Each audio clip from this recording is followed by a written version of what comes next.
This episode of the Operatory Podcast is brought to you by HungryDino.com. In less than 3 minutes, you can find out what outdated policies, procedures, and technology you are using and how much it is costing you. Take the quick survey at HungryDino.com. Welcome to the Operatory, the podcast about burying the dinosaurs in dentistry, moving past outdated technology and procedures, finding a better way. With me today, Dave Pryor. How are you doing, man? I'm doing great, Brian. How are you doing? I am doing fantastic, and I'm excited for the topic for today. All right, let's hear it.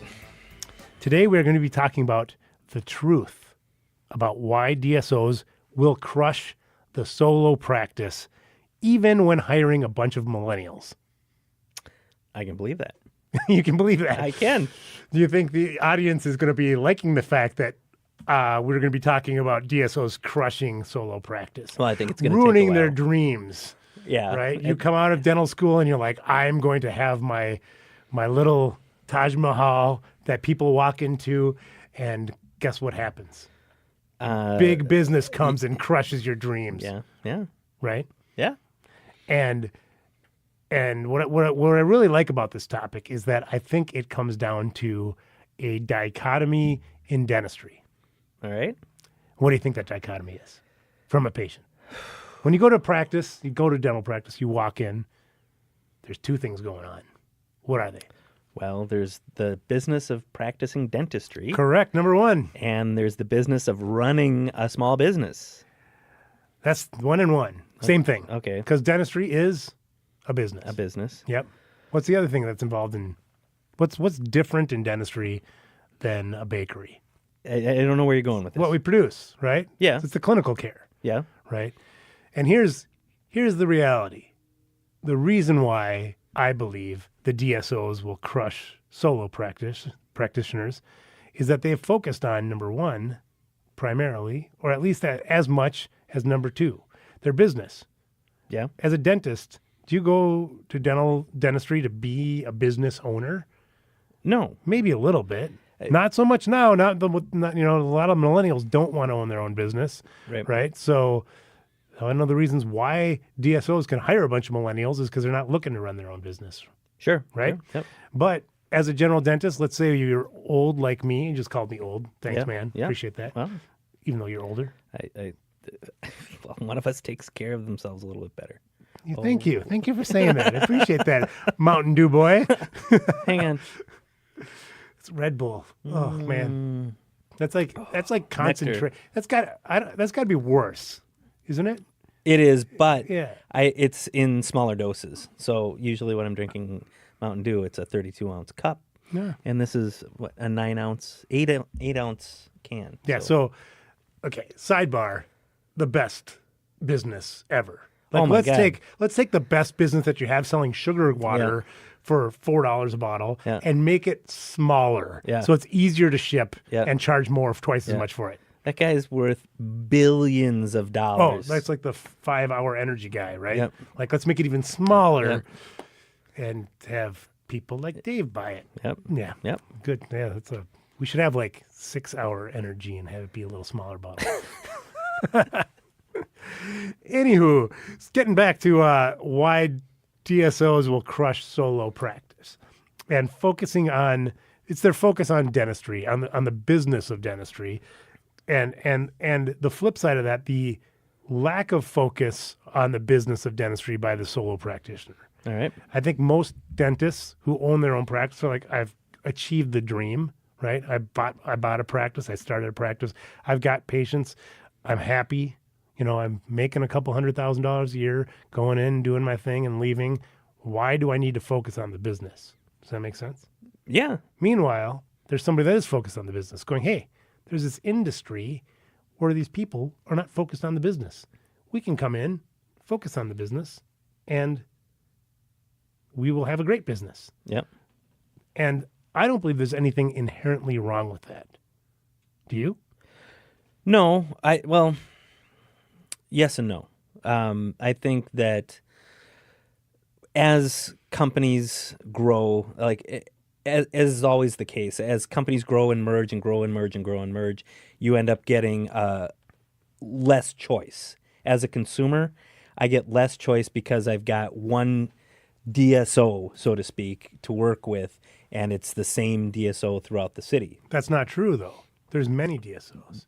Right now. No, there's many DSOs. You just don't know it as a patient, Right? Because they're not all called like there's a big one in town, but let's not name it by name. But so Pod Dental, because we're doing a podcast, right? So if there's Pod Dental all over the place, you go, oh boy, there's a whole bunch of those, right? If, however, it's Lemon Tree Dental and Apple Tree Dental and Citrus Tree Dental all over the place, you don't know it, and that's the way most DSOs are. Okay. Maybe you didn't know that. No. Okay. Well, then that's true. Yeah. So or they say like, Minneapolis Happy Smiles, and then they have Chanhassen Happy Smiles, and they have Chicago Happy Smiles, right? And they all maybe have a formula to the way they make their names, but they all seem like they're individual practices. So from the patient's perspective, oftentimes you have this, I don't want to call it an illusion of choice because those practices are each different. There's different dentists, different people in the room, right? But it could be one corporation with 50, 100 practices in town. Yeah. I believe there's a couple things going on here. Okay. Number one, dentists fear corporate dentistry because they don't understand it. Does that make sense? Yeah. And I don't think corporate dentistry is all bad. I think that if you go to the laboratory and you look at the clinical dentistry that's being done by dentists who have the choice of how they do care. And frankly, I think a lot of dentists could focus on the clinical side a little bit more. I think just being engaged in the profession, both business and clinical sides, is going to elevate everything. And I don't think you have to worry about what's going to go on. And if you only want to focus on one, I'd focus on clinical and then work for a company that handles the business. Right. Make sense? Well, and you and I have talked about this a little bit in the past where dentists as a group, you're not taught in dental school. It's not, part of it isn't business school, right? Mm-hmm. And so you leave dental school with the clinical skills to do dentistry, but you don't leave necessarily with the business skills that you need in order to run a successful business. And so if somebody leaves dental school and saying, I'm excited to get into the clinical and, I'm going to have a profitable career in dentistry, that may not necessarily be the thing. So in what you're saying with a DSO being able to provide somebody with the management guidance that is needed for you to be successful, I get it. Yeah. I mean, yes. That's what you're saying. Yes, and there's an even bigger point. Okay. A bigger issue at play. This isn't a dental problem. Yep. This is a societal problem. All right. A big problem that I have as a business owner, that business is perceived as bad. Do you buy that? Let me quote you an example, or let me ask you to give me an example. All right.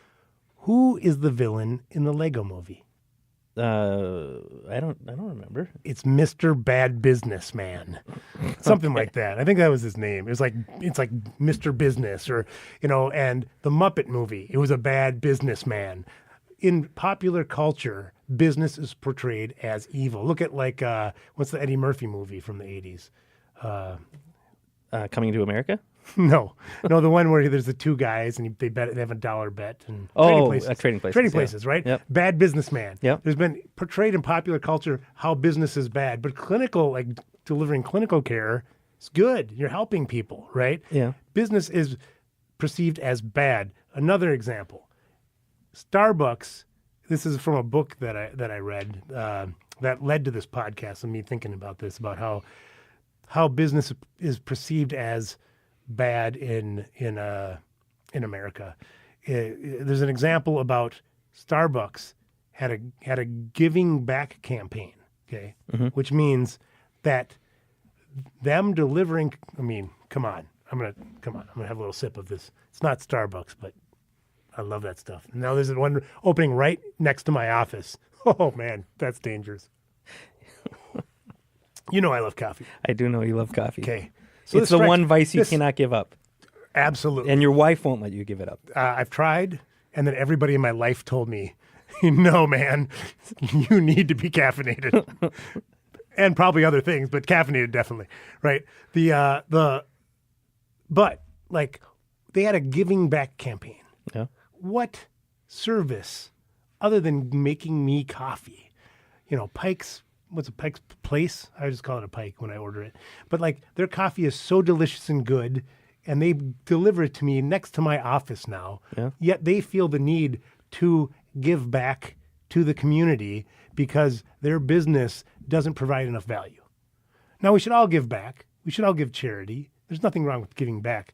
But the subtext of the campaign was that we're taking from our customers, right? Yeah. And now we have to give back because we're doing evil all day, every day when we're exchanging dollars for coffee. Right. Right? Yeah. If you don't exchange your dollars for coffee. Right. Make sense? Oh, yes. So in the popular culture, we have these bad business people all the time. I mean, you can think of it. I'm just thinking like Liar, Liar, that movie. It's like they're all a bunch of bad business people. I mean, the number of portrayals of good business people, like the Jimmy Stewart of, what's that movie, the Christmas movie?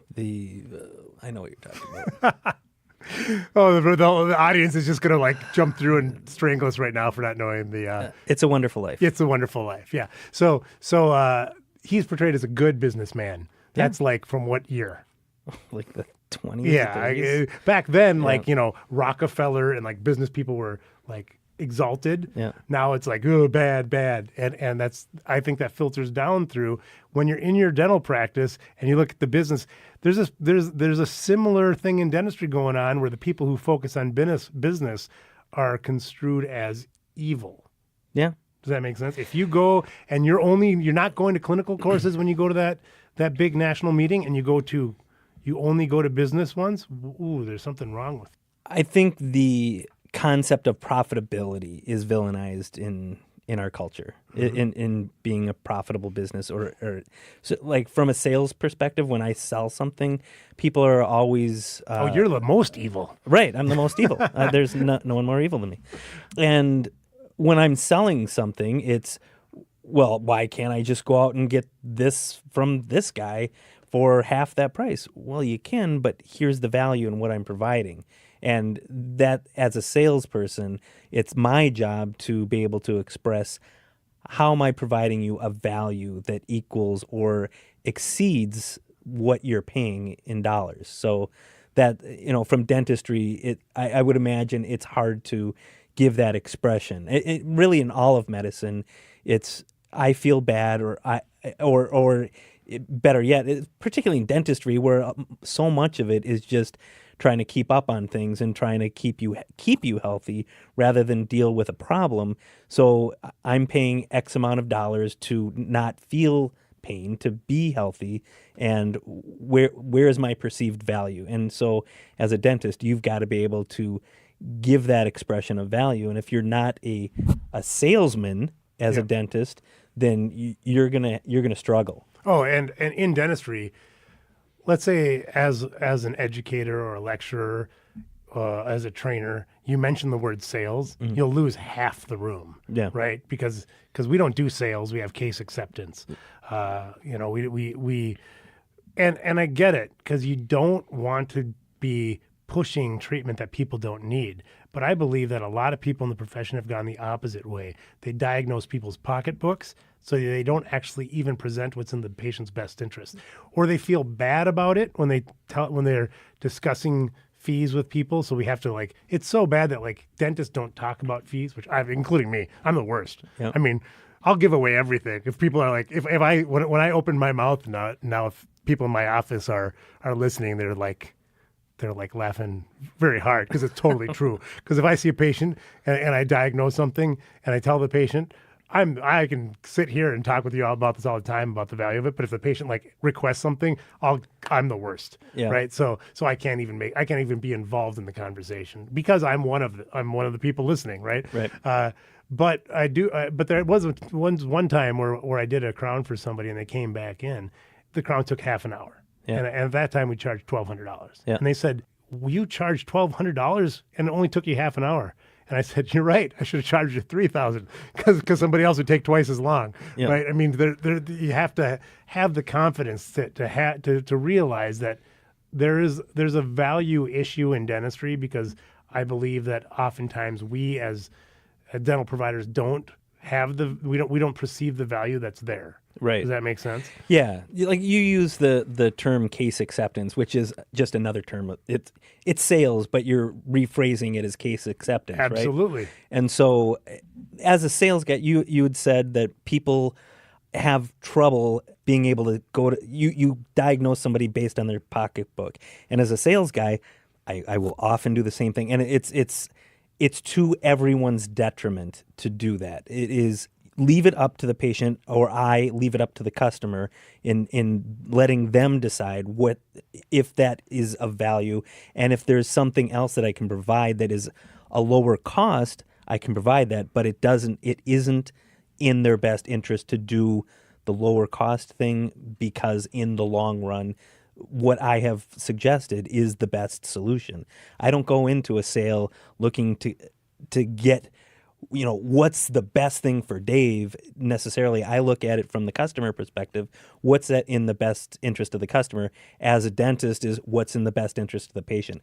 That's always my perspective as a sales guy, and I'm sure that's always your perspective as a dentist. What's in the patient's best interest? Of course, and it's pretty easy litmus test, right? Yeah. What if that patient's mouth were your mouth? What would you do? Right. If it was your wife's mouth, what would you do? Right. If it was your mom's mouth, what would you do? That kind of thing, Yeah, right? yeah. So we're not talking about like overselling. Right. We're talking about presenting what's in the best interest of people, and in a way they want to say yes because that is in their best interest by definition. Right. Yep. And that's sort of the business side, chair side.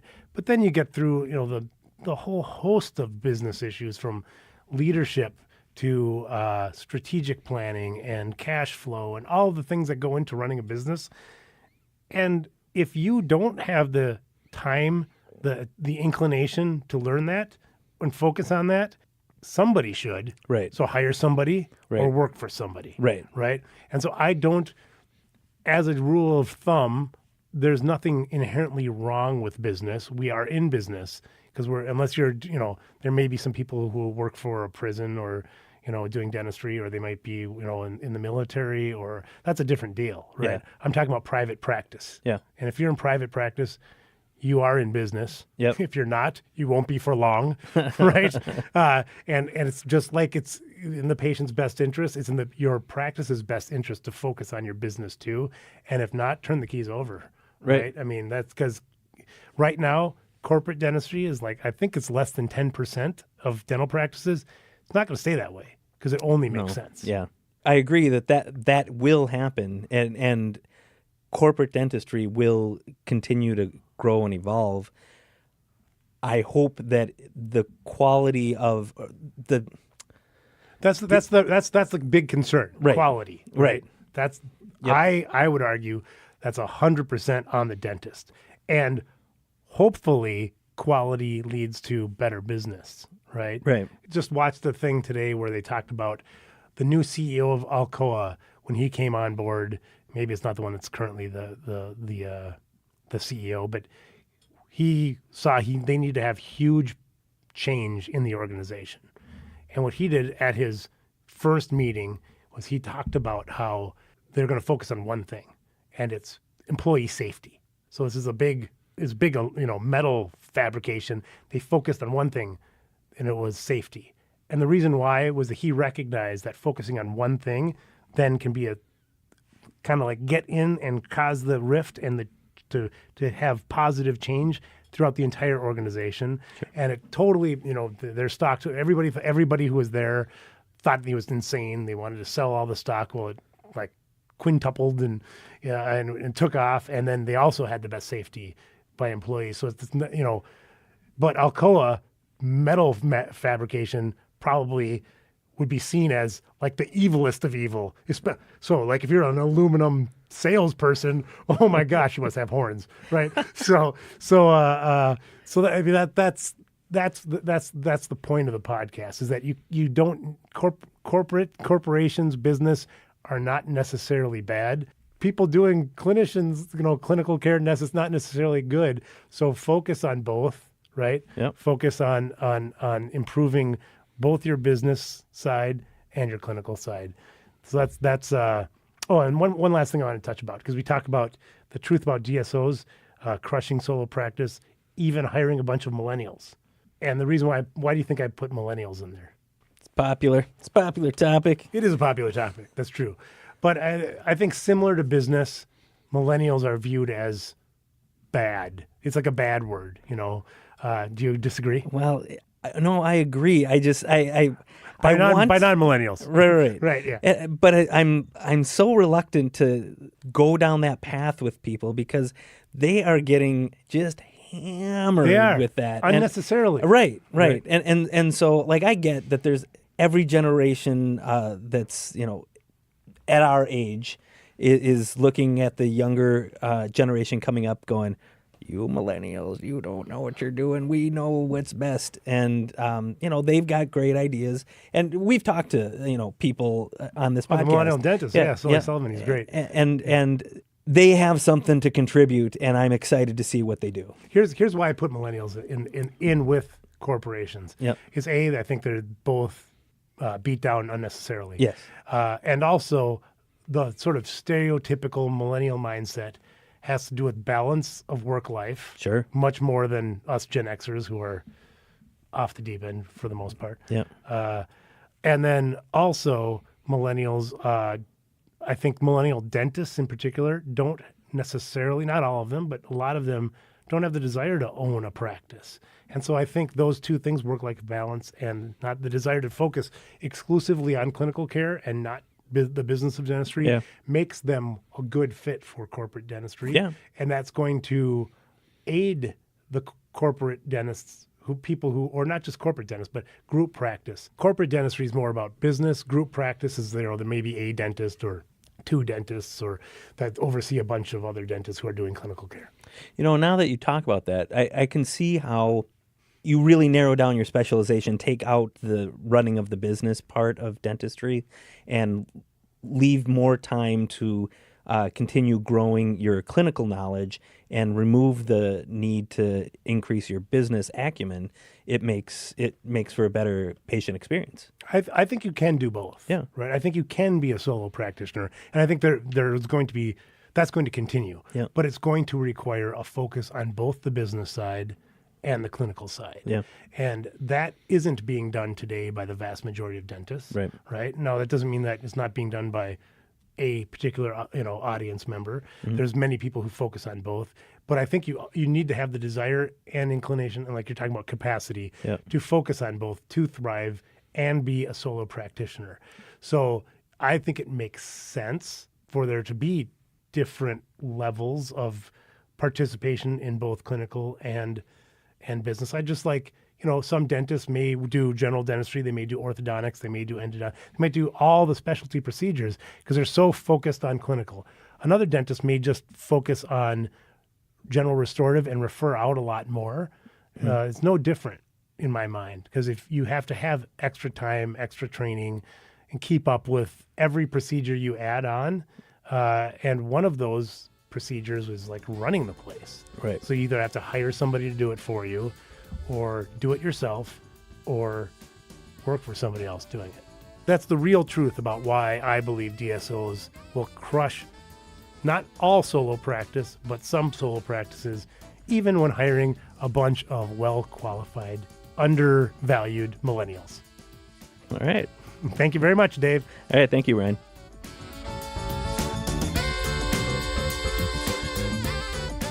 I also want to remind you to rate and review us wherever you're listening to this podcast. And if you have suggestions or comments, please visit theoperatory.com and drop us a line. Again, I'm Dr. Bryan Laskin, host of The Operatory. Thanks for listening. I look forward to speaking with you next week.